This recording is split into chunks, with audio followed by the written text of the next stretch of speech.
a great feeling from Jimmy Lakey. Jimmy Lakey in the morning makes me feel alive. Woke me up this morning, now I'm up and on my way. Oh, yeah, what a great way to start your day, the Lakey way. All right, here we are, my friends. Welcome to the House of Lakey, the Lakey Unleashed podcast. How you doing?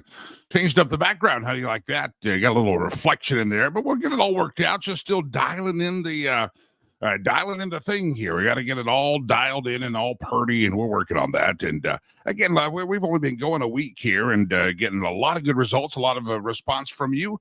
Nice to have you. If you don't know me, I'm Jimmy. I used to host a radio show, a terrestrial radio signal. But then I got poop can. I got kicked down the road by the big corporate media giants as they were no longer committed to local content and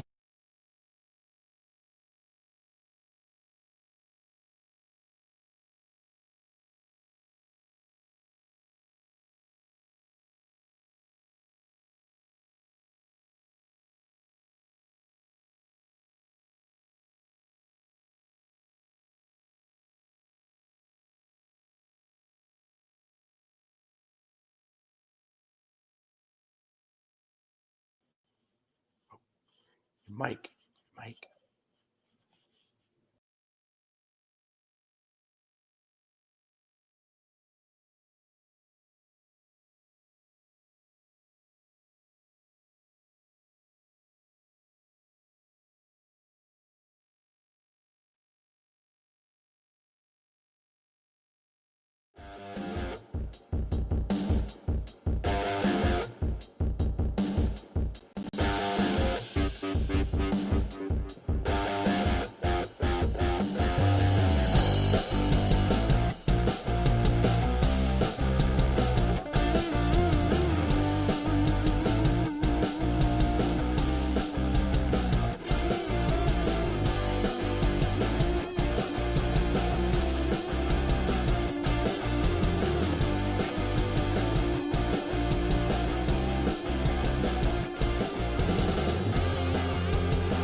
why does the mic keep muting? I don't know. Okay, are we on now? I think we're on now.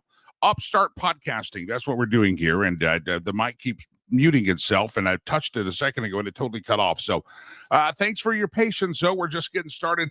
It's the ground floor operation of the House of Lakey. Lakey Unleashed. And this microphone, I had to totally disconnect it, reconnect it, discombobulate it, unpower it, and all that aside. How's everybody doing this morning? Everybody's happy?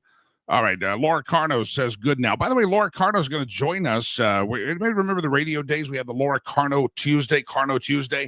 Laura and I have come to an agreement through her agent, high-powered agent, that is, and has agreed that we will have a Carno Tuesday right here on Lakey Unleashed. So all of you old fans of Laura Carno, a lot of folks listen to my show just because Laura Carno was on it, I think. And she's going to join us at 8:30 this morning in the Mountain Time, so about 23 minutes from right now.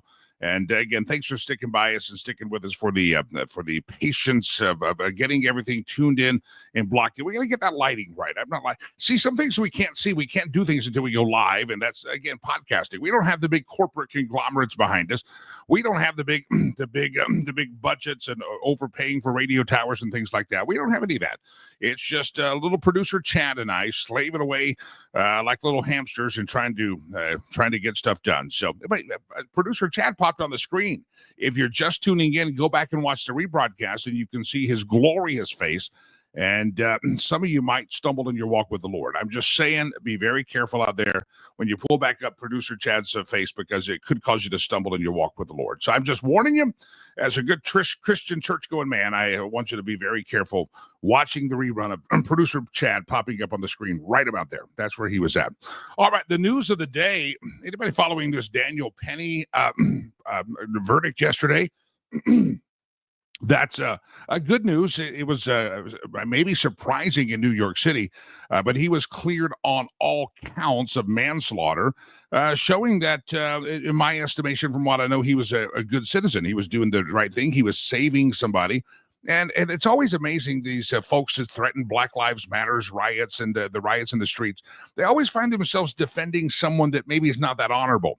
If you look at Jordan Neely, the guy that died in this situation, his rap sheet was big. His rap sheet was pretty heavy. He had a lot of stuff that he has done and a lot of not nice things. And again, you don't wish ill on anybody. The good Lord gets to judge him in the end. But Daniel Penny stood up and possibly saved more lives. And you just have to ask why this Daniel Penny was put in that situation to begin with. And why was this cat on the street to start with? That's the interesting thing as to why the justice system in Manhattan had allowed this cat to be out on the streets, roaming around freely and doing his thing. Our old buddy Liz Peek. I need to see if Liz can come on the program. She's now she's a columnist in New York, but she's also now a regular on the Fox News program. So it's made it tough for us to coordinate schedule. But she's got a great piece up at Fox News, and I should share this out today on the social sites. President-elect Donald Trump just blew up Joe Biden's pardon plan. In an interview that was taped last Friday and aired on Saturday, Trump was asked by Meet the Press host Kristen Welker whether he would seek retribution against his political enemies, including Joe Biden. He insisted that vengeance is not his priority. Rather, he said, "I'm really looking to make our country successful." Poor Joe Biden. There goes his hopes of protecting himself and his family from possible prosecution. Liz says, "Let me explain. Top Democrats have encouraged the president to grant preemptive blanket pardons to a slew of Trump's adversaries, including Adam Schiff, the former NIH director Anthony Fauci, supposedly to protect them from the wrath of Donald Trump. They suggested the nomination of Kash Patel to head FBI and Pam Bondi for Attorney General endanger the former president's political foes, and that the Trump world is bent on vengeance. Democrat leaders want Biden to protect them with a wave of a pardon wand. Issuing preemptive pardons is an offensive idea, but also outlandish, and it must be a smokescreen. My guess, Biden hopes to bury pardons of family members, among others, hoping the public will soon be so outraged about pardoning, for instance, pardoning former Republican Liz Cheney, who participated in the J6 committee. The president also has pardoned his son, Hunter. Anyway, Liz Cheney says basically he's outsmarting him. They're going to, by the way, can you hold tight on that? Can you imagine a preemptive pardon? If preemptive pardons become legal, constitutional, and are upheld, and you're going to I preemptively pardon you, or I pardon you for any crime that was committed before any charges have been filed, that gives president or someone in the president power to have somebody go screw up an election. Someone can cheat, someone can lie, someone can stuff a ballot box, someone can do whatever they want. And by the way, if the president knows that it happened 10 years ago, 5 years ago, 2 years ago, The president can then say, I pardon everything in the last 5 years, but no charges have been filed. And therefore, when it turns out that, hey, this guy was stuffing the ballot box, this guy was cheating in an election, this guy was doing whatever, this guy was embezzling funds, the president knew about it, but guess what? The guy has now been pardoned, and no one even knew that he had committed a crime at the time. It is a very, very dangerous precedent, very, very dangerous, and it's not good. It's not good. I'm going into the chat room and everybody can comment on the program. And I'm looking up here and everybody was commenting. Lost audio. Mike's not hot. Just getting music. No Jimmy. Good now. But hello to RJ. Says, hello, Jimmy and producer Chad. Sending a shout out from Randy and Barbara in Johnson County, Alabama. Hello, Alabama. Arkansas. Sorry, I can't read. I got lights and glaring in my eyes as well. That's harsh lighting. We got to work on that. It's hard to tell until we go live. It really, really is hard to tell. All right, good to have you here. Give me your thoughts. Do you think that Joe Biden is going to be pardoning more people? Who do you think he will pardon? A lot of people say his brother Jim is going to get the wave of the pardon wand. Who else do you think he will pardon? If you pardon Anthony Fauci, you're pardoning him from a conviction. What are they going to convict Anthony Fauci of? With this talk of pardoning, a preemptive pardon of Liz Cheney, what is it that they're going to be pardoning Liz Cheney from?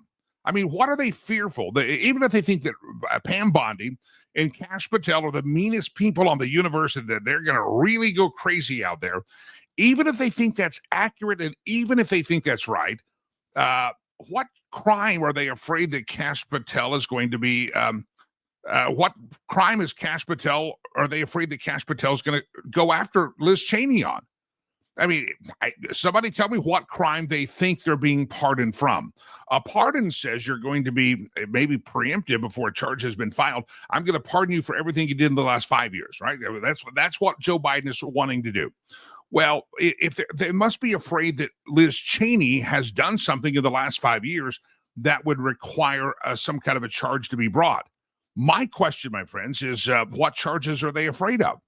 Are they admitting that Liz Cheney has committed a crime? And if so, what crime do you think she has committed? When they say they're going to preemptively pardon Anthony Fauci, that means let's say they do it like Hunter Biden. We're going to preemptively pardon Anthony Fauci for anything that he's done in the last 11 years. Not been charged with anything, but we're going to preemptively pardon him for the blanket pardon for the last 11 years, right? So what charge are they thinking that Anthony Fauci is going to have brought against him? Are they saying that Anthony Fauci has done a crime? Are they saying that Anthony Fauci is a criminal that has yet to be charged? By giving a blanket pardon, you're saying, hey, they've committed a crime. I'm probably aware they've committed a crime, and I haven't charged this crime, but this new administration could charge the crime. I didn't think it was a crime worth charging. Mike says yes. So by the way, you always comment. He's commenting on, you see the X there. He's commenting. The blanket pardons will be challenged because the crime must be known in order to be pardoned. Rudy Giuliani had a great explanation that he is on this. He's smarter than me. They've got to go to court. It just makes no sense of these preemptive pardons. And it also makes no sense that this is what the Democrats are now squawking about and wanting is, hey, preemptively pardon Liz Cheney. Well, you're pardoning her for something that you think that she's going to be prosecuted for. And if you think she could be prosecuted for that under Trump, why is Merrick Garland's Justice Department not prosecuting it under Joe Biden? It's an interesting concept, and let me tweet out the piece in just a bit from Liz Peek. She says that the way Trump is handling this is actually really, really good. All right, good to have you here on the radio show. Want to remind you this is brand new, so we're working out some bugs like the reflection on the glasses in the back. But you can see right up there, there's my autographed Donald Trump. I'm pointing at it right there. Over on that wall, you can't see it. I have an autographed Ronald Reagan. Very valuable because Reagan, if you don't know, he's not autographing anything anymore. Right behind me is Winston Churchill with a Tommy gun and a cigar. Right over here, I give you the tour. That is John F. Kennedy with a cigar. He liked the little Partagas, by the way. This right here up here is a oil painting, you can't see it, of Ronald Reagan. And one day I will take the time to explain why Theodore Cleaver is right there. Yes, that is Theodore Cleaver. Leave it to Beaver. Ward Cleaver is over there as well. Oh, by the way, Spanky is right there from the Little Rascals. That's a commemoration certificate that I got from the government of Rwanda for all of our work that we do there. Let's see, who else do I have up there? That right there is pointing at there. That's a life-size inauguration invite to Donald Trump's inauguration in 2016. That's the invite there. Right there. See that right there? That's my bobblehead. That's a Jimmy Lakey authentic bobblehead. I'm giving you a tour. You know, we turned the cameras. We got to dial in the lighting a little bit, but we did this because historian John P. Cole likes that wall because it has a lot of history on it. That's the dedication of the Reagan library, and I think Nixon's in that photo. Ford is in that photo. So. Yeah, so there's a lot of history on that wall. So historian John P. Cole and I were talking yesterday, and he said, you ought to turn to that wall, and it's a glorious wall, and you should put it up there. So anyway, we'll get the lighting all dialed in on it, and we got the technical difficulties we had in the beginning. Anytime you touch stuff, listen, I got Fisher-Price mic. I tell you this all the time. I thank you, Vicky. I like that you're looking in the new direction as well. I'm glad you're not looking in the old direction. It would be very confusing. But Vicky, I like that. Was that a boy band, New Direction? No, that was One Direction. Sorry. Delilah's my consultant on boy bands. She knows what the boy bands are. So anyway, there's a lot of history on that wall. John P. Oh, that's George Washington, our founding father, the father of our nation. You can't see him, but he's over there. So there's a lot of history, and I'll change it up on occasion. I've got other historical pieces that will go up back there. It will change it up once we get the lighting dialed in, but it's good to have you here on the broadcast. Don't forget, when you do comment, we do have access to seeing all the comments we've been posting. Mike is posting there on Vicky, by the way, is posting on Rumble. So hello to Rumble. We also, again, working out the bugs of this whole podcast thing. I noticed at the bottom of the Rumble feed, it actually says this is the 1204 December 4th edition of the show. It's not. This is the 10th, and we'll get all that fixed up. We're on live on like 27 platforms right now. We've got a collective eyeball potential throughout the day of about 200,000 people, thanks to Red Wave America Media Equalizer. But we're trying to maintain them all. And again, this is a labor of love that we're doing here. I talked about subscribing to my Patreon page. I want to give you a sample of something that just went up on Patreon yesterday. You know, November, we had an election. We get Donald Trump in for another round of elective office. And you can subscribe to my Patreon page. It's $9.95 a month. There's a 7-day free trial.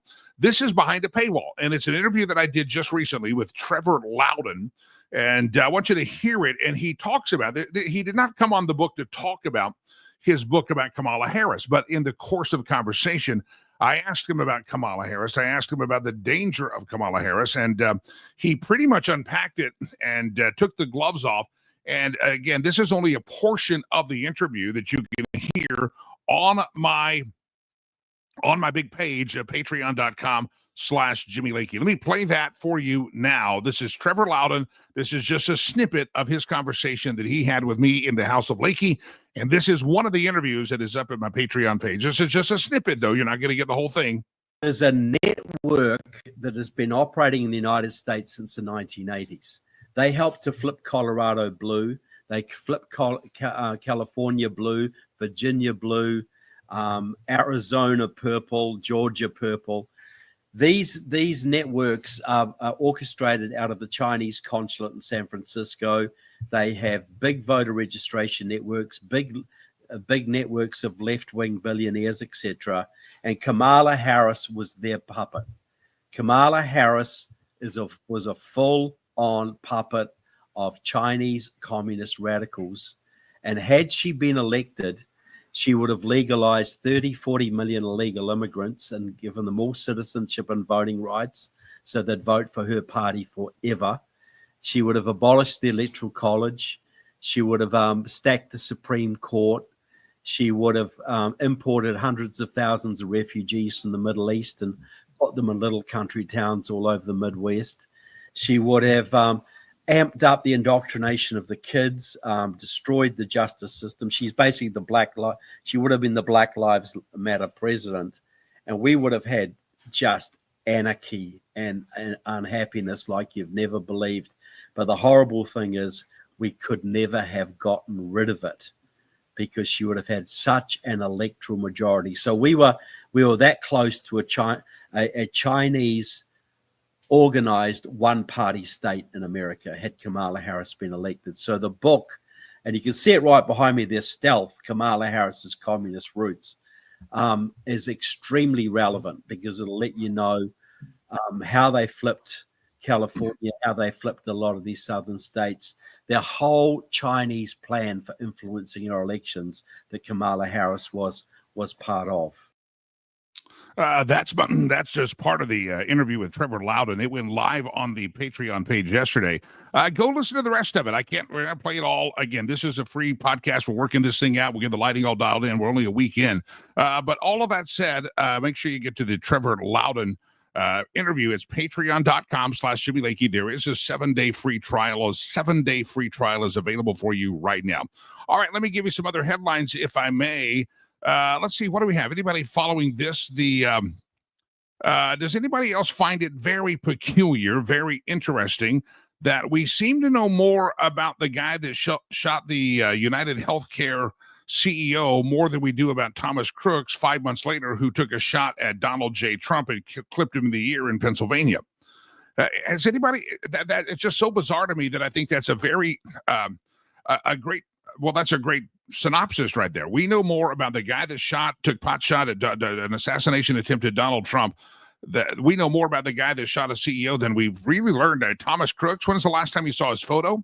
When was the last time you heard a briefing about him? Remember early on, we were told that he had a few cell phones. I mean, the guy cleaned bedpans at a nursing home, a healthcare facility, and yet he had a few cell phones. We know that. They were trying to unlock the cell phones. Remember, that was corroborated and confirmed. And yet we don't hear anything else about this cat. Anybody want to explain that? If you don't think that there's some problems in the bureaucracy of Washington, D.C. and the Secret Service and the Justice Department, and there doesn't need to be a house cleaning, help me reconcile why it is that that cat right there, that the bedpan cleaner that was killed for his in the act of attempted assassination of President Donald Trump. Somebody help me understand why it is that we don't hear about him anymore. And we never heard more about his background. We never heard anything about cause or motive. We've never heard about him writing some manifesto. We never heard about what chat rooms he was in, who might have known. Nothing else has been talked about on the attempted assassination of Donald Trump back in July by that punk, that devil Thomas Crooks there. I mean, if that assassination attempt would have worked, we'd be on the brink, or would have been on the brink, or entered into almost a civil war in this country. It was a very, very dangerous time, and for some reason, our government and bureaucracy in Washington, D.C. doesn't want to tell you any more about that guy and the motive behind it. I just find that very, very peculiar. I saw this one. This was a funny one that I thought was kind of funny, and it's Kamala Harris. We're talking about Trevor Loudon talking about Kamala Harris through the years. This is, you know what this reminds me of? It's like the wheels on your shopping cart. You always got one that went bad, and there's Kamala, old drunk Kamala. Was she drunk that day, do you think? I don't know, but if you saw that video, it's like a hostage video, and the colors were, she got led wrong by the staff. I think Jill Biden put that whole thing together for her. But if you ever, next time you're in the shopping cart in the grocery store and you get your shopping cart, that is, ladies and gentlemen, what that is a visual reference of how shopping cart are usually. There's just one wobbly wheel there, and there she is. Oh, drunk Kamala. I don't know if she's drunk or not. I just a lot of people assert that she was drunk. And God bless her for her loss. We appreciate that.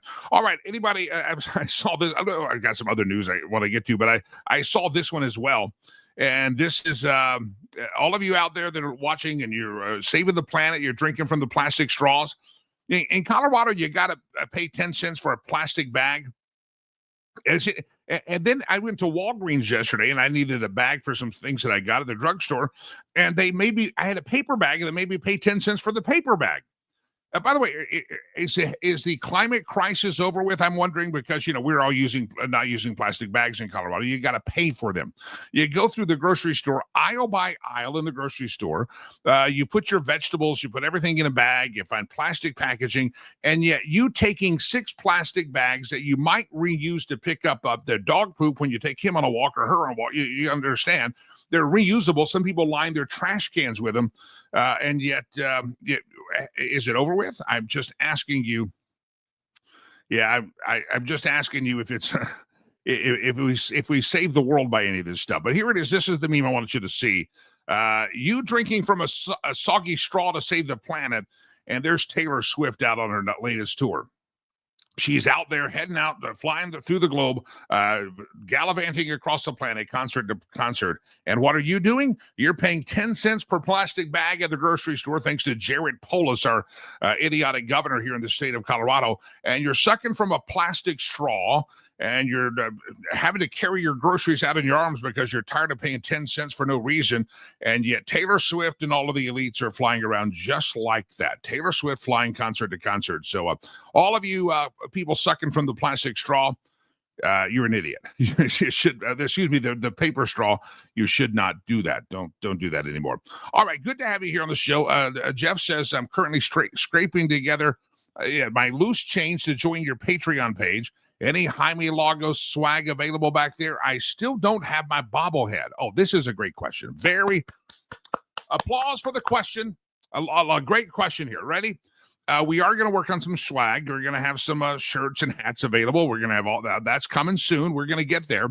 And also in the bobblehead department right now. This could change in the future because I could find some more. But if you don't have an autographed Jimmy Lakey bobblehead, today's Colorado Gives Day. And you can go to my Rivers Promise charity site. And I think there's a line up there. We're doing their website over. It's going to be a brand new website soon. But you see something that says products, I think it says, and I donated a bunch of autographed bobbleheads to the Rivers Promise charity. I think it's a $50 donation, and we'll ship you out a Jimmy Lakey bobblehead, just like the one that's right there over my shoulder, Jimmy Lakey bobblehead, just like that one. So that their bobbleheads are available now. We may put them on the store at the Jimmy Lakey site once we get all that going, and we're still working some things out. We'll get some T-shirts and things and swag. But yeah, go subscribe. 7-day subscription at Patreon, free trial, 7-day free trial. And then if you want a bobblehead, they may end up there someday. But right now, the bobbleheads are a part of a donation contribution that I made to the charity riverspromise.org. All right. Glad to have you here on the radio show. Kathy says, are you going to be on Rumble? Kathy, we're on Rumble right now. Just search for my name. I pull up the Rumble feed, and we are live on the Rumble right this moment. We are on Rumble right now. So thank you, and you're welcome. Now we will, the live feed is on Rumble daily, and you can pull it up throughout the day. As far as the paid Patreon interviews, we're keeping those on Patreon right now. There's other ways to do it. You can do other kind of feeds on different places, but we're trying to keep it simple because I haven't even figured out how to work the microphone yet. So we're working on that. But yeah, Patreon is where the other interviews are at. It's additional content, and the live feed that right now is on Rumble. Matter of fact, if you're on Rumble, I know Vicky's on Rumble because she commented on Rumble. You can see, we'll show that right there. Vicky's, it doesn't show, but on my screen, I see an R or a little logo from Rumble. And Vicky said this, I like the new direction of the camera, so nice setting. So thank you, Vicky. Yeah, we're on Rumble Live. If you're on Rumble, comment, send us a message. I'd love to hear from you. And we do see all of those messages there. So Kathy, I am on Rumble already. All right, let me bring in, ladies and gentlemen, I'm so joyous I've contemplated smoking a celebratory cigar. I don't know if I'm going to because I'm afraid to touch anything because I may knock the mic off again, like I did earlier in the show.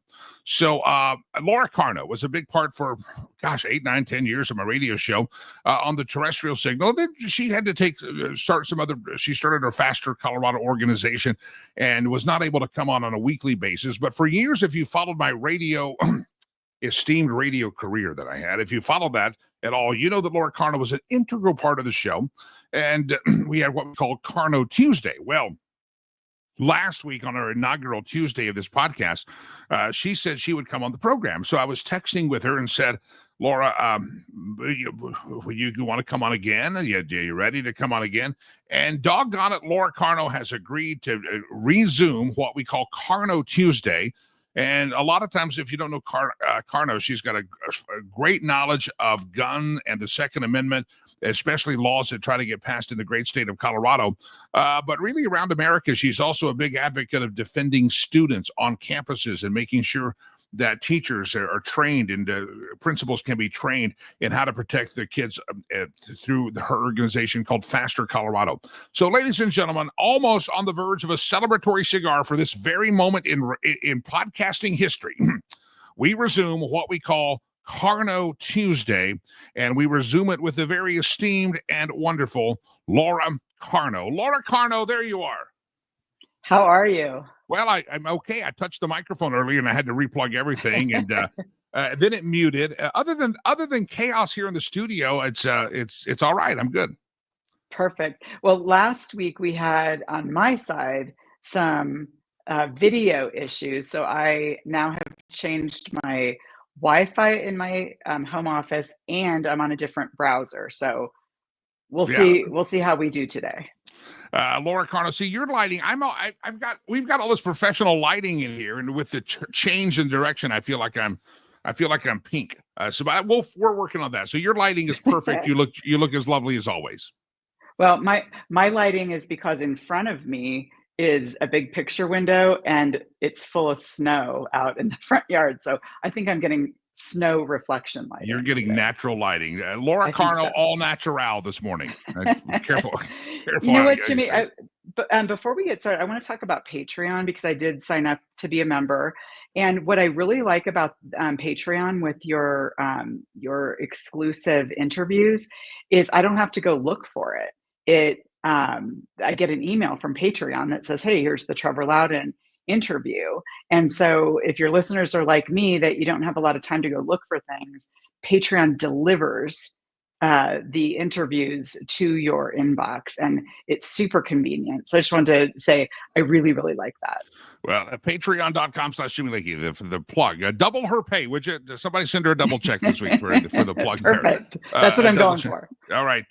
Real quick, let's talk about this trial of Daniel Penny. I was relieved to see he was found not guilty on all charges.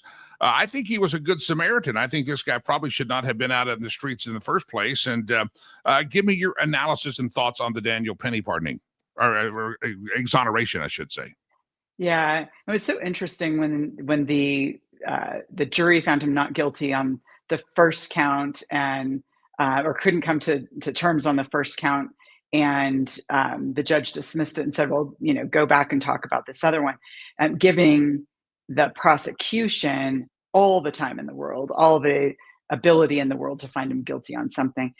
What I think it says, this is a New York jury, and I think that New Yorkers, like all other Americans, are sick and tired of all of the crime that's come along with all of the changes. We always say elections have consequences, but it's really the policies that come along with those elections that have consequences.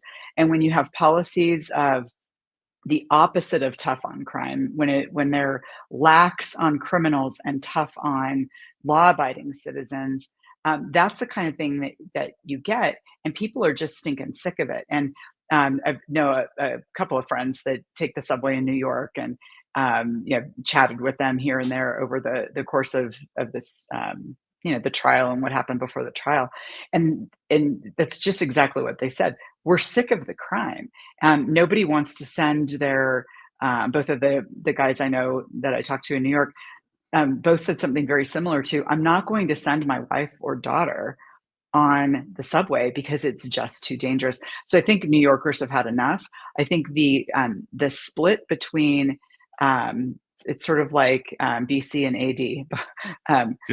The Biden administration and the Trump administration, there's a dividing line of what was acceptable before and what's going to be acceptable afterward. And I think the Trump win has given people who aren't really even interested in politics and aren't necessarily even conservative, it's given them the ability to say, this isn't okay. We're not going to support the rights of criminals over the rights of law-abiding citizens. And I think that's what that 12-person focus group in the Daniel Penny jury has told us. Laura Carno's back, ladies and gentlemen, if you're just tuning in. Laura Carno, it's Carno Tuesday. It's exciting. How long were you on the radio show with me? 8 years or so? So I think it was 9 years, because I think the first time I came on was to promote my book, which came out in 2016. So maybe 8 years. Yeah, 8 years. It's Christmas, so we should promote your book now. It's still available. It's called Government Ruins Nearly Everything. And we should get a screenshot. I'll get a screenshot. We'll stick it up there of it. Government Ruins Nearly Everything. And Delora Carno. It's a great Christmas gift, stocking stuffer. People should get it. Absolutely. It's people will have to forgive the anachronisms because it's 8 years old and a lot of things have happened since then, but the principles in it are still the same. The basic principle of the book is government ruins stuff. We can fix things on our own. And why do we keep turning things over to the government to fix? Why do people say there ought to be a law? Government always ruins things. So that's the premise of the book. It's easy enough even for high school kids, by the way, and there's no profanity in it. No profanity. It's like this program. No nudity, very little profanity, and it's easy enough for high school kids. I want to switch this another topic about Colorado Gives and have people support Faster Colorado. But before I do, give me your thoughts on what I was talking about earlier. You have this rumor or this scuttlebutt in Washington, D.C. that Joe Biden's going to give a blanket pardon to Liz Cheney, a blanket pardon to Anthony Fauci. Even if you think Kash Patel and Pam Bondi are the devil incarnate, what crime do they think they're going to get charged with? Does this tell us that they know that there was some bad behavior? I mean, you can have you've got to be able to create some crime. What crime do they think that Liz Cheney and Fauci and Adam Schiff are going to get charged with? Yeah, and I think you're exactly right. And there's a difference between what you're saying, which we all think is the truth, that they probably did commit some crimes. Anthony Fauci certainly lied to Congress. But there's a difference between that and what they are saying on the left. So I regularly switch over to MSNBC and CNN just to see what they're saying. How are they positioning things? And what the left is saying is that Donald Trump is so awful that his administration will make things up in order to go after Anthony Fauci and Liz Cheney and that sort of thing. So that's what they're saying, is that the horrors of the Trump administration are what's going to cause the need for these pardons. But when we look at Anthony Fauci, we know 100% he lied to Congress about gain of function research. Now, he did it in a circuitous way. To say, no, we didn't do it. Well, yes, we funded these people. Yes, they did gain of function. So Mr. Fauci, we funded gain of function. Nope. So it's this weird circuitous way of talking about it. But it's just interesting, the difference between kind of what we all think in our center right view of the world versus what the left is saying on CNN, MSNBC. I'm you're what I think MSNBC is down to like 36,000 people in their primetime shows. So you're one of them. So now we know it's not all crazies watching it. Laura Carter's watching it as well. Right. Well, and on election night, it was just fun. It's fun to roll in their mystery. Well, because we've been there. We have had serious losses over the years, and so we've been there when your heart's broken that your guy or gal didn't win, yep. And so it's popcorn worthy.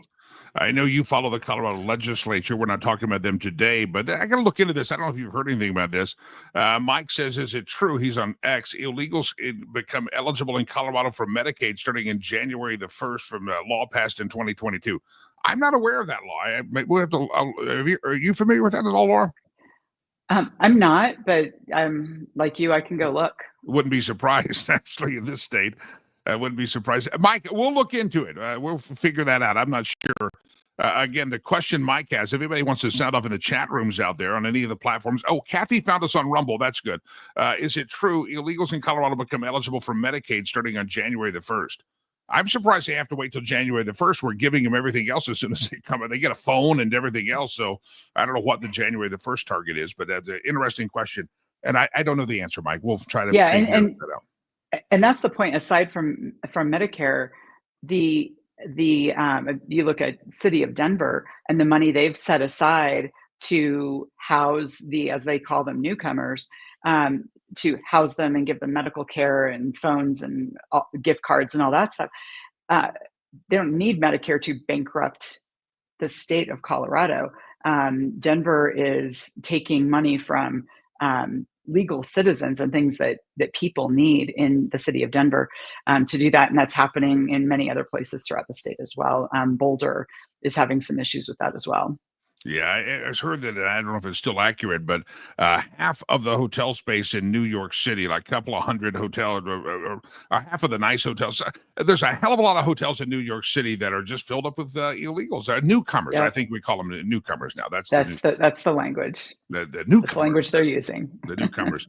Laura, Faster Colorado. It's Colorado Gives Day. Anybody outside of Colorado, you can still participate. The nation had Giving Tuesday last week, but in Colorado, everybody's going to be here about Colorado Gives Day. And it's important for people. You've got a charity. I've got a charity. A lot of charities out there, but I want to focus on Faster Colorado and have people donate to that, because you're keeping kids safe here. I'm taking care of kids in Africa, but you're keeping kids safe right here in the United States, in the state of Colorado. Talk about the mission of Faster Colorado. Yes, both worthy causes, and your listeners should donate to Rivers Promise. And when they're done with that, then they should come over to Faster. I say go to Faster Colorado today, and then go to Rivers Promise. Okay, perfect. So Faster Colorado, we help keep kids safe in schools by making sure they are surrounded by courageous armed defenders, whether they're school staffers or we're doing a lot of training with full-time armed security teams in schools. And it's not cheap to administer this. A lot of schools just don't have the money to pay for the tuition, because we do have the best instructors in Colorado that are doing this. So this is our first year on Colorado Gives Day. There's a big approval process and all that kind of stuff. Yeah, it's great. So it was a lot of work, but it really opens us up to a new universe of potential donors that might not even know we're here.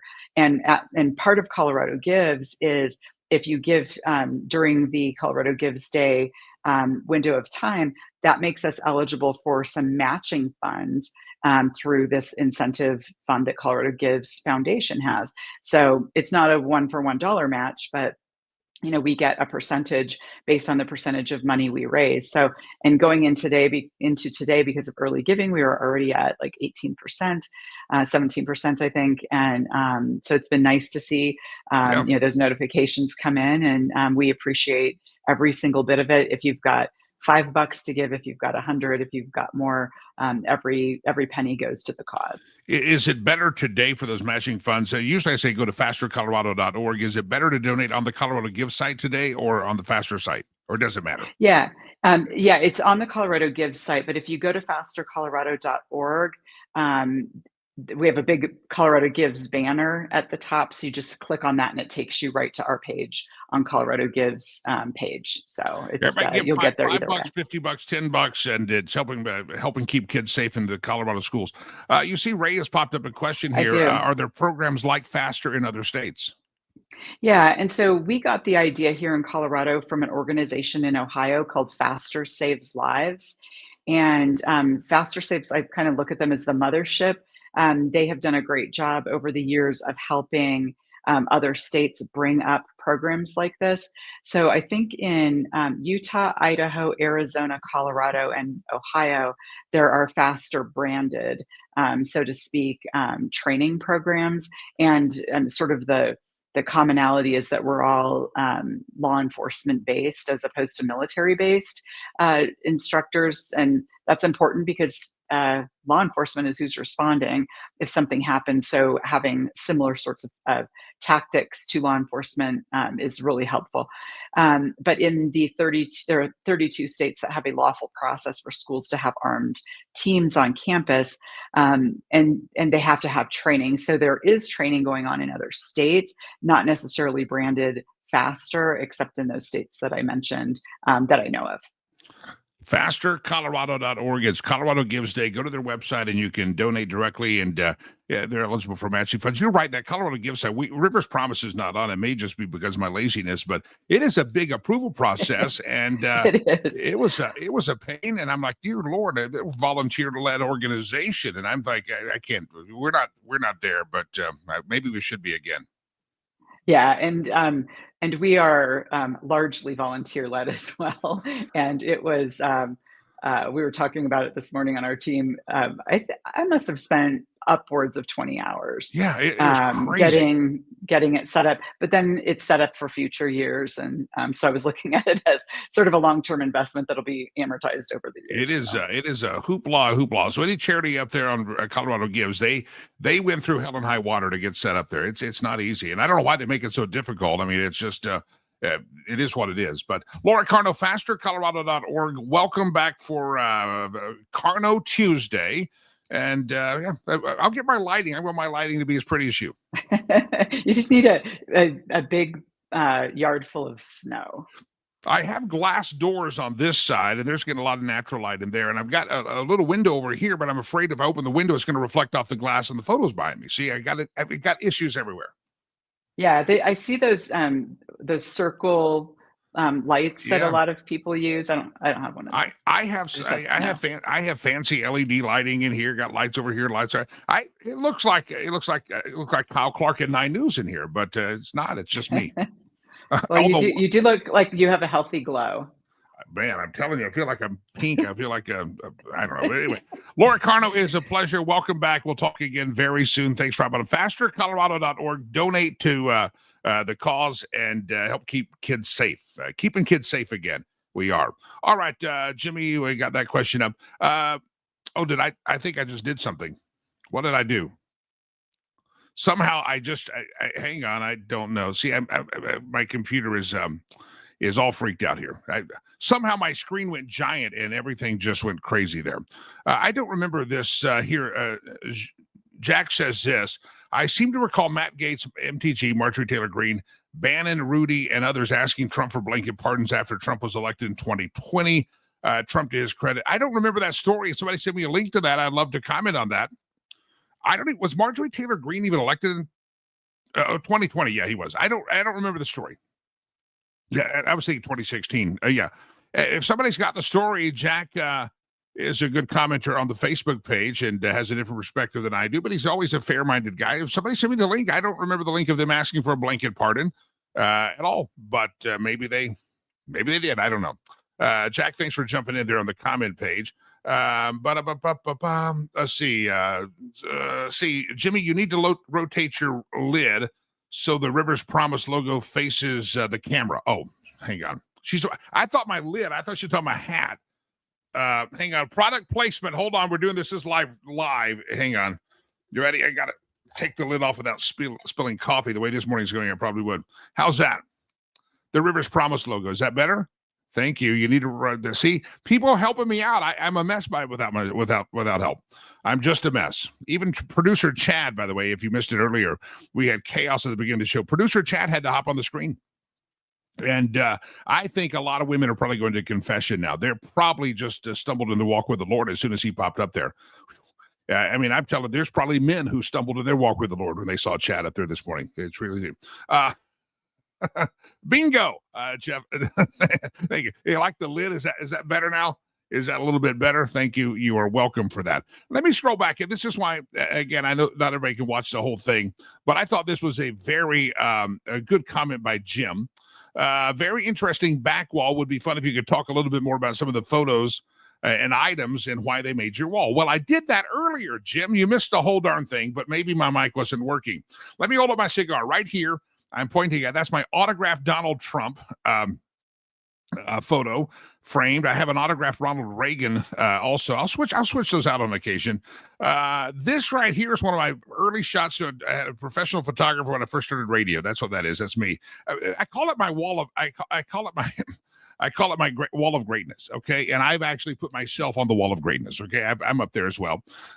This is the all living presidents at the time of I'm waving a cigar, by the way. That's my pointer.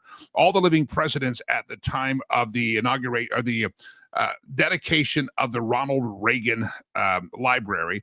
There's the Gipper right there. There's Ronald Reagan. I'm pointing at him. See that right there, Gipper.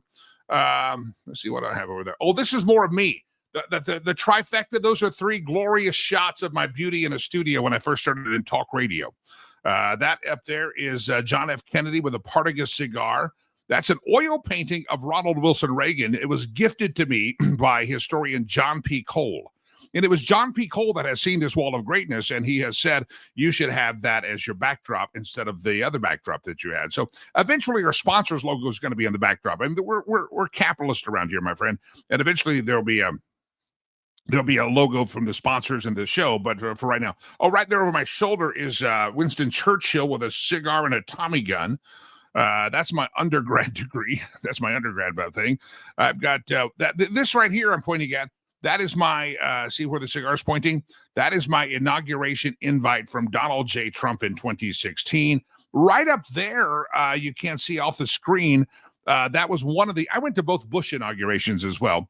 I'm not afraid to admit it. I went to both Bush inaugurations, and that up there is my invite to Bush's inauguration. So, oh, yes, and there is a story that is actually Beaver Cleaver. That is Theodore Cleaver. I almost said Theodore Roosevelt. He's over there. So, Jim, that's a little tour of the wall, and I will try to actually change it up on occasion and see who notices the changes. My bobblehead's back there as well. Okay, we got all that squared away. There's this news story that producer Chad gave me this morning, and I think it was quite interesting and yet also tragic that the CDC is making a warning of a super drug that's deadlier than fentanyl, and it's leaving a trail of death across the United States. There's a new super drug, and this is another reason that we got to get those borders closed up, and we got to get them closed up as well. I have another podcast that I do. It's called the Critical Mission Podcast. You've heard me talk about it. This podcast is more about politics and culture and current events. The Critical Mission is all about purpose. It's all about the two most important days of a person's life, the day they're born and the day they figure out why. Well, when I saw this story and producer Chad saw this story and sent it over to me, CDC warns of a super drug deadlier than fentanyl. Fentanyl is a crisis, my friends, in America, and it has been exacerbated by Joe Biden and Kamala Harris and the open border policy because it's coming across our border. It's not good. And it has been become a real problem. And it's become the leading cause of death among young people. Also, cancer, car wrecks, drunk driving. Fentanyl has become the leading cause of death. And in the Critical Mission podcast, we don't talk politics often, but I want you to hear just a quick snippet from the most recent episode of the Critical Mission podcast. It's free, by the way. You can watch it for free. It's on the iTunes. It's on the YouTubes. It's everywhere out there. But it's available. You can just go watch it for free. And this is a lady named Sabrina Jankowski. And as you read about that new super drug that's even worse than fentanyl, this is a lady who found her son tragically passed away one morning because he took something that was not aware that fentanyl was in it. And on that podcast, we don't talk politics at all. But there is a reference in that podcast as to where that fentanyl is coming from. And let's just say the communist Chinese are poisoning America. This is a chemical warfare being waged on America to this day. And Kamala Harris and Joe Biden allowed it to happen over and over again. And it ain't good. So I'm going to play a little snippet of this. This is the most recent edition. It dropped last week of the Critical Mission podcast. And this is Sabrina Jankowski. It's available anywhere fine podcasts are at. It's free, and it's not politics. It's not meant to be politics, but there is an angle to this about the open border. And when you read about a super drug like this going to be deadlier than fentanyl, we got to say what the hell's going on, what the heck's going on, and how are we going to stop this, get that stuff out of our country, and prosecute those people who deal it, who sell it, who give it away. And wait a minute. Listen, this is Sabrina Jankowski talking about her final hours with her son before, and she didn't know they were the final hours. That what he was buying was fentanyl. When Joey, we didn't start that. Fentanyl awareness care team started because of your son. Yes, my son Joseph Jankowski, 24 years old, has passed away from fentanyl. He did not know that what he was buying was fentanyl. When Joey turned 24, we all have that birthday week anymore. It's not just like one day. And towards the later part of the week, he trusted somebody that he had known from elementary who kept hitting him up on Snapchat saying, "Joey, buy from me, buy from me." And this kid had also solicited many other friends of his for quite some time. And I think he just had a weak moment because it was his birthday week, and why not party, right? So in the long run, the kid hit Joey up again, Joey bought from him. I believe that on July 11th, Joey bought from him that evening in a parking lot and came home. Him and I had a great birthday dinner together and said goodnight. He told me how much he loved me and appreciated everything I had done for him. And it was after I walked out of his bedroom saying goodnight for the last time that I ever saw him alive again. That was a painful interview that we did a couple of weeks ago in the House of Lakey in the studio here. And that's Sabrina Jankowski. The whole interview is up at, you can link out to everywhere, mymissioniscritical.com. Some of you already get it on the iTunes and the Apple and the all the podcast platforms, but it's free. It's not behind the paywall. And I would encourage you to go listen to that entire interview. I remember sitting there in the chair talking to Sabrina Jankowski, and I wanted to ask a question that I'd never heard her answer. And producer Chad produces that as well. And he'd never heard this answer as well. And I delicately, and you can hear how delicate I try to get into it. I asked right after that, she says, that's the last time I ever saw him alive, when he kissed her goodnight. And I delicately asked about what happened and how did she find him? And did she find him? And she answered that question. First time I've ever heard that answered by her. And it's a painful interview. It really is. And it's all about fentanyl. So this story here just really catches my eye.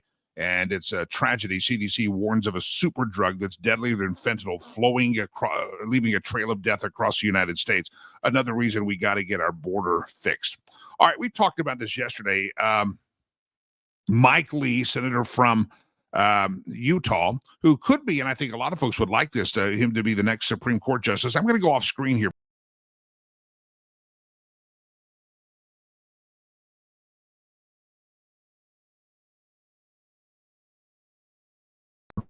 And she said something about the 14th Amendment, which is basically anchor babies, birthright citizenship. And it says anybody that's born in the United States becomes a citizen automatically. And she quotes, because, you know, Kristen Welker, that great constitutional scholar that she is, she quotes the 14th Amendment. But she left something out. And Senator Mike Lee, and he put out a series of tweets, and you can find them on the Twitter. He put out a series of tweets, and basically, and you can't see them all right there. Basically, Mike Lee said, "Hey, listen, you're missing something out. You're missing something on this whole darn thing. You are missing out on this thing that." It also has a phrase you left out, Kristen Welker, you great scholar of the Constitution. It also has something that says, and those that are under the jurisdiction of the United States. And he says, so while you can't strike a whole amendment, and that's what Kristen Welker was going after Donald Trump, while you can't strike an entire amendment, it is up to Congress to define what it means to be serving under the jurisdiction of the United States. And Mike Lee, who I believe is a constitutional genius, actually said, listen, yes, being born is quite obvious if you're born in the United States, but it says born in the United States and living in the jurisdiction of the being under the jurisdiction. And you can argue, and he says you can argue and should argue, that the way that you overcome the current anchor baby, that's not politically correct to call him that, but who the heck cares? The way you overcome that now is that Congress needs to define what it means to be under the jurisdiction of the United States, under the jurisdiction of the laws of the United States. For instance, if you're coming across the border illegally and squatting and popping a baby out, you're illegal. Are you really living and operating under the jurisdiction of the United States, or you're violating the jurisdiction? So Kristen Welker is an idiot and an NBC anchor, and of course she hosted that presidential debate as well. So she's a fool. And listen, they put glorious makeup on her pretty face, and she gets some talking points out there, and she reads. They're actors. And if you start to view the people that host these evening shows like Kristen Welker as just actors, and they're reading the script from the teleprompter, it makes a heck of a lot more sense. But she left out in quoting. Why does she leave it out? Because she's probably never read the 14th Amendment in its entirety. She's never done any study about what Mike Lee's talking about. It says under the jurisdiction of the United States. and under the jurisdiction of our country. And when you're illegal, you're not operating in under the jurisdiction. And by the way, Congress a few years ago, Mike Lee pointed out in some of his great tweets, Congress a few years ago actually tried to define what it meant to be under the jurisdiction of the United States. And guess who led that drive to do that?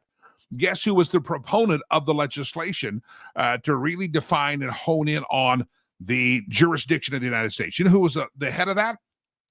Anybody remember the name of Harry Reid, the former Democrat leader out there? Remember Harry Reid? Harry Reid was a big pusher back in, I think, 2009, I think it was, to make sure that they defined what it meant to be under the jurisdiction of the United States. So anyway, it's a great set of tweets by Mike Lee, because he really just lays out the argument. Since you couldn't see well on the screen, what I can do is I'll put those out on some social sites as well. All right, what else do we have? By the way, I haven't really told you too much about this, but a lot of you commenting on the wall behind me and my wall of greatness that I have up there. And yes, there's some photos of me, my first right there. That's another trifecta of me behind a microphone as a beautiful, handsome talk show host that I was. The lighting is right in those. The lighting's not right here today. But it's probably good because I don't want to, some of you ladies would stumble, and I don't want that to happen. You've already seen producer Chad on the program this morning, and so you stumble in your walk with the Lord, and I don't want to have that. So I haven't mentioned this, though, that there's opportunity to sponsor this broadcast. Eventually, some of that will be gone with some logos up and great sponsors, studio sponsors. There's just regular advertising sponsors. We're putting the whole package together. And if no obligation, but if you're interested, you're a business owner or just somebody that wants to participate in the program. I've already had some business owners reach out. And we can do these region by region. We're going to do national advertising. So you're going to reach a whole new audience, is what I'm telling you. Send me an email, info@jimmylakey.com, info@jimmylakey.com. And that way you can get information. That way when we put the packet together and start launching some of these advertisers out there, you will see how you can get involved. And if you don't want to, that's fine. And there's pretty widespread budget as well. So you don't have to be Fortune 500 to advertise here on the Lakey Unleashed podcast. And that will also get many people behind the paywall as well. So you'll also be advertised to all of the subscribers behind the paywall in the House of Lakey at Patreon. So you don't want to miss that. All right, I mentioned that Patreon page. I played this early in the program, but we had some technical difficulties. So I'm not sure what was heard and what wasn't heard. But this is an interview that I did just recently, and we launched it yesterday. And this is Trevor Loudon talking about the huge bullet that we actually dodged when it comes to Kamala Harris. We dodged a huge bullet, and he wrote a book about it. And that's not the purpose of the interview. The interview behind the paywall with Trevor Loudon is not about. It's not about Kamala Harris, but I wanted to get his take on the recent election. I wanted to get his take on it, and he gave it to me. And this is the bullet you dodged. As you say your prayers tonight, you say your prayers today.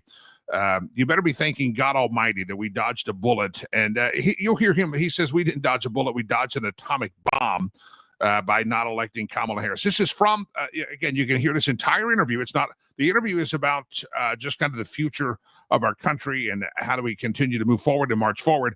This is just a snippet where he talks about Kamala Harris. Trevor Loudon.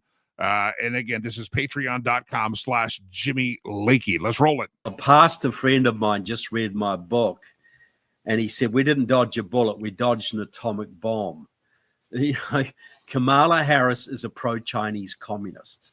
Tim Walz was a pro-Chinese communist. And when I say this, there's a network that has been operating in the United States since the 1980s. They helped to flip Colorado blue. They flipped California blue, Virginia blue, Arizona purple, Georgia purple. These networks are orchestrated out of the Chinese consulate in San Francisco. They have big voter registration networks, big networks of left-wing billionaires, etc. And Kamala Harris was their puppet. Kamala Harris was a full-on puppet of Chinese communist radicals. And had she been elected, she would have legalized 40 million illegal immigrants and given them all citizenship and voting rights so they'd vote for her party forever. She would have abolished the Electoral College. She would have stacked the Supreme Court. She would have imported hundreds of thousands of refugees from the Middle East and put them in little country towns all over the Midwest. She would have amped up the indoctrination of the kids, destroyed the justice system. She's basically she would have been the Black Lives Matter president, and we would have had just anarchy and unhappiness like you've never believed. But the horrible thing is we could never have gotten rid of it because she would have had such an electoral majority. So we were that close to a Chinese organized one-party state in America had Kamala Harris been elected. So the book, and you can see it right behind me, there's Stealth, Kamala Harris's Communist Roots, is extremely relevant because it'll let you know how they flipped California, how they flipped a lot of these southern states, their whole Chinese plan for influencing our elections that Kamala Harris was part of. In that interview, he talks about the Chinese influence. He talks about the places where there actually offices there, and you think that she picked Tim Walz for a lot of reasons. It has to do with their ties to communist China and being Chinese sympathizers, communist Chinese sympathizers. It's all behind the paywall. Patreon.com/Jimmy Lakey. That interview hit. We got Gregory Wrightstone going to be talking about global warming. He was one of my guests. We did an interview with him. I did an interview with him recently. That's going up. Robert Malone is going to be up there. I interviewed Robert Malone just yesterday, and we're putting that interview up there. And these are just interviews. A lot of them are long form. Robert Malone and I went about an hour. And if you know Robert Malone, he's a doctor that has been one of those frontline physicians that was warning against the mRNA technology they were using in the COVID vaccine. And he's the guy that invented the technology. You might have seen him on Joe Rogan's podcast, broke the internet on that one. And that's when a lot of people started calling for Joe Rogan to get banned because of his interview with Dr. Robert Malone. Well, that interview is going up very soon. It's exclusive content. You know, we may play a snippet of it, a teaser of that, but that was a long, detailed interview I did yesterday with Dr. Robert Malone, and that's going to drop here in the next couple of days. It's a 7-day free trial. So many people said, hey, Lakey, I really want to keep you. Once I got, sorry, I'm reading some messages coming in. So many people said, we want you to, are you going to be on another radio station, or are you going to do something? And so I decided, hey, why wait around? And why don't we just put together our own little enterprise? And so this is the way you're watching this in the morning. That's a great way you support all of you fans that said, hey, Lakey, we miss you so much. Thank you for tuning into the live broadcast. But also, if you can, I get it. Times are tough. We've been living through 4 years of Joe Biden. I get it, my friends. And I totally understand the pain and the misery that some people are. So if you can afford the $9.95 a month, do it. If not, we'll keep this content free, and advertisers will help keep it free. But patreon.com/Jimmy Lakey, you're going to find some really sexy and beautiful and good stuff there. I think you're going to really enjoy it. We got interviews in the can. I did an interview recently about the plight of the family farm and how it pertains to us city slickers here in America. So it's a great page, patreon.com/Jimmy Lakey, patreon.com/Jimmy Lakey. I'm sitting here and I glanced over while I was playing that Trevor Loudon interview. We're going a little bit long this morning because we had some technical difficulties at the beginning, and I still got some things to say. I got some words to use. Producer Chad says he's coming into my studio as soon as the show's over, and he's going to fix the damn lighting. Is it that? It's kind of bad. We tested it before. It didn't look this bad. I don't know. We'll figure it out. I looked over. I have a television monitor over to my left, and I looked over while I was playing the Trevor Loudon interview and conversation, and they're still talking about this cat that was found in this shooting of the CEO from the United Healthcare CEO. And they're talking about that. And it brings me back to this. I want you to just let this sink in. This morning, they're talking about the guy's background. He was found at McDonald's. Here's who he is. They have photos of his high school. I guess he was a valedictorian. The alleged suspect was a valedictorian in his high school. They've been playing speeches that he made as a valedictorian speech when he graduated high school. Evidently, if he's a suspect, but he was a really smart kid and just had some weird ideas. That's what they're telling you about it. And I'm sitting here, and I put this graphic up again that was circulating yesterday. How is it that we know more about the background of this cat that allegedly assassinated the United Healthcare CEO on the streets of New York than we know about this little punk, this devil, this demon, this spawn of Satan, Thomas Crooks, that took a shot at Donald J. Trump and within a millimeter could have literally launched a civil war in this country and assassinated and murdered a president on live television. And I don't recall anybody pulling up Thomas Crooks' yearbook, or I'm sure he wasn't a valedictorian. But, I mean, we do know right after that, we know that Thomas Crooks had multiple phones. He had, there's all sorts of stuff. We don't know anything. It's like the story has dropped. Who was he? Who knew? Did no one have any awareness that this guy was had anger issues and hatred for the president? Again, in just 24 hours, I think I know more about the guy that assassinated the United Healthcare CEO on the streets of New York than I know about the guy that attempted to murder the now president-elect and former president of the United States. Let that sink in, my friend. As you're watching these news stories today, I want you to sink in that why is it that they're telling us so much about this guy and so little about the other guy? Where is the story out there? When was the last time that you can find a story about the attempted assassin against Donald Trump? The story's out there. The story is not out there. A couple of other stories I do want to comment on here is there's a story at Fox News this morning that Trump's defense secretary pick, Peter Hegseth, it's actually picking up pace. Remember this time last week, there was rumors that maybe Ron DeSantis was going to be talked to about being a replacement for Hegseth. But sources telling in the Trump world tells Fox News that they have defended Hegseth, not just for the sake of defending Pete, but also for the sake of defending our other nominees. See, the Trump people get it. They knew, Matt Gaetz, as Attorney General, that was a pick that I kind of raised my eyebrows. I said, interesting. And they took out Matt Gaetz, and, maybe you could say that they, sure. But they say we can't let them take out Pete. If they take out Pete, then they'll go to the next one. It's kind of like whack-a-mole. Once they hit one, they're going to hit the other. Well, they're just going to keep hitting these people and picking them off one by one. And the Trump officials are allegedly, supposedly saying, hey, we defended Pete, not just because we like Pete, but we know that they won't stop at Pete. If they can take out Pete, and if we show weakness here, then we're going to show weakness everywhere. The Trump campaign gets this, I think, and the Trump team gets this better than anything. I remember the story when Trump was running in 2016, and the tapes with Billy Bush showed up, where Trump, off the record, had said, I'm so famous, I can just grab him by the whatever, and they don't mind. He was just talking about how his fame and how women followed it. I can grab him by the whatever, and they don't seem to mind. And that was supposed to, that's going to tank him. That was the October surprise against Donald Trump, right? And I remember Rush Limbaugh said he called up Donald Trump or sent a message to him and said, don't you dare apologize. Don't back down. If you apologize, this election's over, you lose. Stand your ground. And if you recall, Donald Trump never apologized for that. Didn't try to explain it away. He just moved moved on, because he knows that if you show weakness in those moments, that they're going to keep coming after you. And it's that same mentality that I think they're showing with Pete Hegseth. Pete Hegseth says, I have a past.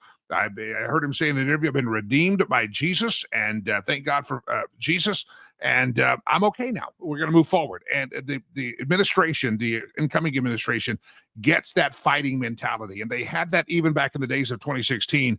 And I always remember that story that the late great Rush Limbaugh, told when he said, don't dare back down. If you back down, it's over. But if you stand your ground and don't go out there and apologize and grovel and say, I did not have sexual relation, don't do that. Stop it, because they'll just keep coming after you and coming after you. Here's another news story, and we'll get towards the home stretch here. There's a cry in Washington, D.C., and that they're urging the new Justice Department to launch a federal civil rights probe into the Manhattan DA's office after the Daniel Penny trial. They say it's really simple, and this is why there needs to be a civil rights investigation against District Attorney Alvin Bragg, because Alvin Bragg, the Manhattan District Attorney, made this racial. According to sources, they said, we have seen what Alvin Bragg did, has been capable, and tried to pursue, I think, between Trump and now trying to take on Daniel Penny. He said, this is a vendetta. This is political. He's politicized this. He tried to make the case against Penny political and racial, and there needs to be a civil rights investigation into the Manhattan District Attorney's office. And I say here, I say that's not That's not a bad idea at all. Now, the New York Attorney General is responding. No, they're not. The New York Attorney General is responding to Trump's demand that they drop the civil cases against him. That's a breaking news story. And the New York Attorney General, which is James, said she will not drop the civil fraud case against. You got a Bush story over here on my right, arguing that presidents are not immune from civil litigation. Trump and his attorneys have demanded that she drop the fraud case against him, and she says, "I'm not going to do that. You need to do that." So she's responding to the request to drop the case. So this will see where it all lands in the courts there. But that will be interesting. And again, not in a vendetta way, but if you start getting the Alan Bragg or Letitia James are using their offices to violate the civil rights of someone, then maybe there should be an investigation. I mean, Daniel Penny, they definitely made that a racial case, trying to stir up racial conflict. And people are urging Donald Trump and the new Justice Department to launch these kind of investigations and find out how they are misusing their offices. All right. Mike, this is good. We had that question with Laura Carno earlier. The question of Laura Carno about illegal immigrants, and HB 22-1289 provides health coverage for illegals, in particular pregnant persons, regardless of gender and migrant status. House Bill 22, that means it was passed in 22 in Colorado in 1289. Do anybody remember that, was it Denver Health? Denver Health was in a financial emergency last year, the last 2 years, because they had so many illegals there getting health care, and they weren't getting the cost and the reimbursement from they had to provide the health care, but they couldn't afford it. And these illegals have really taxed the healthcare system in Colorado, and a lot of you outside of Colorado, you probably have the same thing. I mentioned this earlier here this morning. Let me get some of these comments out in the final moments. Why is it that we know more about this guy that allegedly shot the United Healthcare CEO than we do about the guy, Tommy Crooks, the little spawn of Satan that tried to kill the president of the United States? So that's the wrong one. Let me put up this one. Jimmy, it seems the Secret Service might be covering their butts on the failures to protect the protectee. That might be why you aren't hearing another about the other shooter. There's definitely some cover-up going on here. Now, for a while, I thought Dan Bongino was going to go to the Secret Service, and I read yesterday that they are actually contemplating it. I read yesterday they actually are contemplating it. So, yeah, there's some cover-up at the Secret Service. The Secret Service has become part of the swamp, and that is exactly why we somehow know more about the guy that shot the CEO of the allegedly shot the CEO of the United Healthcare than we do about the guy that remember right after that fateful day in July, Butler, Pennsylvania. Butler,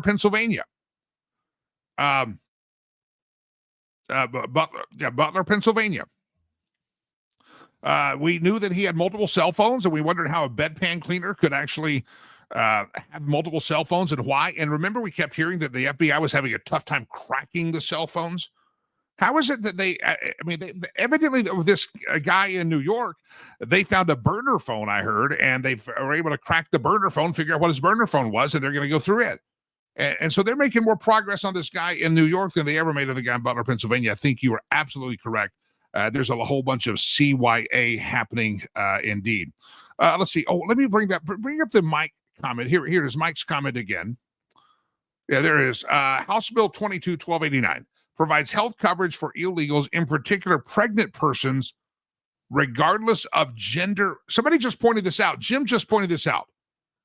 We got to read the bill. Laura Carno just saw it as well. We got to read the bill. Coverage for pregnant persons, regardless of gender. Regardless of gender. Jim points that out. Regardless of gender. Mike, I'm going to pull that language up. That's fascinating. They passed a bill, evidently in Colorado, that if this is a quote from the bill, it provides health coverage for illegal aliens, in particular if you're pregnant, regardless of your gender. Listen, if having your twig and berries cut off could make you a woman and cause you to be considered a woman and be able to get pregnant, just by having your twig and berries cut off and put some different hormones in your system, then you would not have to identify yourself as a trans woman. You would just be a woman. And if having your breasticles cut off and taking testosterone and what did Rush Limbaugh call it? The chop it off of me and the addictomy. If you're going to have those surgeries and that really would make you a person of a different gender, then you would not have to use the moniker I'm a trans woman or a trans man. You would just be a man or a woman. That's fascinating. Jim, thanks for pointing that out. House Bill 22, Jared Polis signed up that, hey, if you're pregnant, no matter your gender, you're going to, listen, if you're pregnant, you ain't a man. If you're pregnant, you are a woman. There's no other gender that's going to get pregnant except the female gender, right? It is what it is. Science. It's always amazing. These are the people who said, trust the science and get the jab, get the vaccine. Trust the science. Trust Dr. Fauci. And yet these are the people that can't even figure out what a woman is. Listen, if you have your twig and berries cut off and you want to start calling yourself a woman, you can call yourself Ethel for all I care, but you're still a man. When they dig you up after your ashes into some archaeological survey from 1,000 years from now, when they dig your ass up, they're going to look at your bone structure, look at your teeth structure and say, that's a man. And you're not going to be able to reach back from the grave and say, no, I'm a woman because I had the twig and berries removed, and I'm a woman because I called myself Ethel. No, you're not going to be able to do that. You're still going to be a man. You can chop it off of me. You can add it on to you, whatever you want to do, but you're still going to be a man. All right. Good to have all of you tuned in. I want to remind you one more time that there's a way you can support this broadcast. We're a little technical difficulty in the beginning, so I wanted to get all in here today. We have the technical glitch fixed. We'll get the lighting all fixed. We got the back wall going, and we're working on some things. Again, we're a week into this, kids. We're just a week into this, and we got bugs to work out. Record views this morning as well. Where are we rocking? Yesterday, man, we were rocking on the Twitter machine, on the X machine. One way you can help us share this, like it, and tune in. Every morning, we're going to go live at 8 o'clock, Monday through Friday. And I'm going to try, even when I'm in Africa for our charity work, I'm going to try to go live from there if at all possible and continue. We can do this easy. But one way to go is subscribe to the Lakey Unleashed podcast. It's a behind the scenes. It's exclusive content. Patreon.com/Jimmy Lakey. Right now, there's a 7-day free trial, no obligation, and you can get access to that full Trevor Loudon interview. There's a Dr. Naomi Wolf interview. There's some audio. There's video. It's exclusive content that will not air on the free side, okay? I don't have the big corporation paying me bazillions of dollars for production. Obviously, that's why we're figuring out the lighting here. I keep commenting on the lighting. Stop talking about the lighting. Well, we changed it. It looked good earlier, but now it's all screwed up. But listen, you just gotta know that you can support the broadcast by patreon.com/Jimmy Lakey, patreon.com/Jimmy Lakey. All right. Yesterday, I recorded a podcast for the critical mission. Every day in every way, you're doing better, better, and better. Thank you, Jim. Jim's an encourager out there. No, I'm my worst critic. I am my absolute worst critic. And a lot of the things went by. I touched the mic and it went off earlier. So it's okay. I'm not sweating it. But Jim, thank you very much. I appreciate that. Jim's also the one, he's a very astute guy. He's also the one that pointed out that the House bill that we talked about says pregnant people, regardless of their gender. That shows you what an idiot we have. And, it would be great for America and great for Colorado if Jared Polis, our governor, decides to run, because he's the most idiotic. He ain't the sharpest knife in the drawer. And he's done nothing but to make Colorado's much worse off than we were before Jared Polis. I mean, even John Hickenlooper was a better governor than Jared Polis has been. Jared Polis has been a radical leftist and has led this state down the primrose path of to hell and back. And the cost of living is crazy. He signs bill that says that men can get pregnant and stuff. He's an idiot. And he really is. All right. Yesterday, we recorded a podcast. Producer Chad did. And the Critical Mission podcast is me talking about my story about other people's story, the two most important days of a person's life: the day you're born, the day they figure out why, right? That's what we tell the stories. Well, yesterday they put a camera on me, and I don't know how it turned out. I hope it was pretty. But I was going to tell my story, the story of Rivers Promise, the story of why I have a charity, Rivers Promise. And that podcast with me, by the way, will drop here real soon. Today is Colorado Gives Day.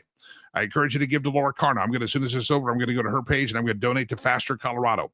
But if you feel so inclined, I'd encourage you to go to Rivers Promise. Rivers Promise is a charity. I got a lot of new audience here. A charity that I began over a decade ago when I adopted my son, River, from Rwanda. And I wanted to adopt more, but I couldn't get more. So I made a promise to him that I'd take care of his earliest friends. I never wanted him to look back at early childhood photos and baby photos of when he's in an orphanage and go, what happened to those kids, Dad? And I didn't want to have to say, I don't know what happened to the kids. We got the heck out of there. So I made a commitment to take care of his earliest friends, and that has now expanded into quite a little operation we have now, building our own school, Legacy Christian Academy. And it's Colorado Gives Day. And I know a lot of you are going to give to veterans organizations. A lot of you can give to veterans. A lot of you give to Faster Colorado. That's wonderful. Give to your local church even today. Give to some of the churches and ministries, the homeless shelters, the rescue mission. Those are all important. But if you feel that tug at your heart and you get motivated by it, believe that all God's children around the globe are the same. We got a lot of needs in America. I get it. I hear that. But if you would like to help Rivers Promise, we're building a school. $35 buys a kid a pair of shoes. $30 can feed a kid 2 meals a day for an entire month. $65 sends them to school and education. We just recently put out, and I'll just throw this out here in our waning moments. We put out our 2025 giving needs. We have a school over there, and we need a vehicle for the school. And it'd be $20 to $30,000. We got to do that. We got to do that. We've got a matching grant, and I will announce it in the first of the year, $300,000. But I've got to raise the other $300,000 to $400,000 to give the matching grant given to our generous donor. Listen, there's ways you can help. It's helping the children, helping the cause, and it all goes to the kids, and it all makes the world a better place. So, as I said, the two most important days of a person's life: the day they're born, the day they figure out why. And I figured out why I was born, not to sit behind a microphone and yap at you.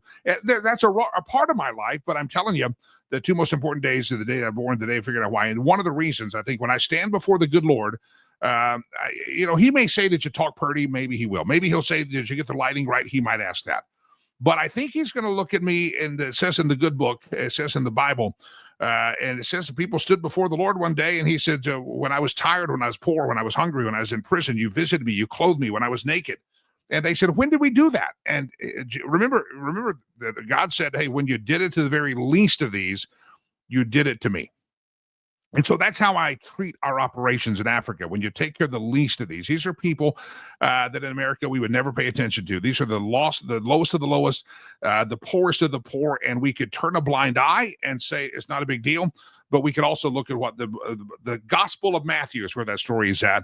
And they stood before God, and he said, when I was naked, you clothed me. When I was hungry, you fed me. You did all this stuff for me. And they all looked at him and said, when the hell were you in jail? And yet we came to visit you. We weren't in jail. He says, no, as much as you did to the least of these, you did it to me. So that's my encouragement. It's Colorado Gives Day. There's a lot of great organizations that are helping out the least of these. They're feeding them. They're protecting them. They're taking care of kids in school. Faster Colorado. They're feeding homeless people. Listen, we have a government that wants to give all of our money to the Ukraine. We have a government that wants to send all of our money overseas and help other governments, other entities, and help wage war all around the globe. And we have homeless veterans on the streets of America, homeless veterans on the streets of Colorado. And we've got governors like ours that support sending more money to Zelensky in Ukraine. And yet we haven't met the needs of America. A lot of times meeting the needs of America, your government has forgotten about you in many instances. They don't give a rat's patootie. A hurricane hits your house, they give you $300 if you fill out the right paperwork on the application in North Carolina. That's what they get. That's what your government thinks of you. And that's why days like Colorado Gives Day are so important, because when the government is screwing you over and the government forgets the least of these, and in many, many ways, the government gives more money to illegals and more help to illegals coming across our border, invading our country, that they're giving to some longstanding American citizens that have served their country. That's why Colorado Gives Day is such an important day. And if you miss Giving Tuesday and you're not in Colorado, give today. Find an organization that's giving to the least of these, doing the work of the Lord, because Jared Polis is not going to solve the homeless problem in Colorado. Jared Polis is not interested in protecting kids on a school campus like Faster Colorado does. Jared Polis is interested in making sure that we have funds going to illegal aliens and making sure that women of all genders can give birth, whatever that law is. Again, your government, your Jared Polis, the people in Washington are not going to solve all the problems of America. Sometimes we have to dig in our pockets, and we have to help do that. Partner with your local church, great organizations out there.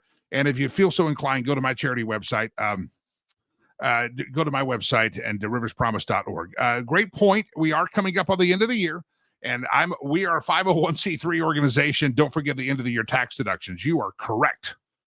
Don't forget those. Year-end giving. Remember that. Please do. All right, ladies and gentlemen, that's my sermon of the day. We should have do we have a sermon segment in this, Delilah? Do we have a sermon? Every day we have a sermon. Let me encourage you as I did yesterday. Every day in your life, find someone that looks at you the way that Jill Biden looks at Donald Trump. I hope you look at this podcast that same way. All right, riverspromise.com. I've gone overtime like a half hour over. Wow, we've gone an hour and a half. Hey, everybody, God bless you. God bless America. We'll be back here tomorrow morning. We'll get I'm sorry. I'm screwing my screen up again, Chad. That's my fault. It's my fault. Yeah. I don't know how to work the equipment. They shouldn't let me have equipment around here. I don't know how it works. Rivers Promise. Look at that mug. 1 hour heating and air. They're good folks over there. Corey, hope you're doing well. He's a great gift to Rivers Promise. Sponsors our golf tournament, bought coffee mugs for everybody. Hey, everybody, God bless you. God bless America. I'm not going to touch anything else. I've broken a microphone. I've screwed up the music. Oh, dear Lord Jesus, help us. Riverspromise.org or .com. I said .corn. I'm mixing it up. I'll see you tomorrow morning. God bless, and thank you for putting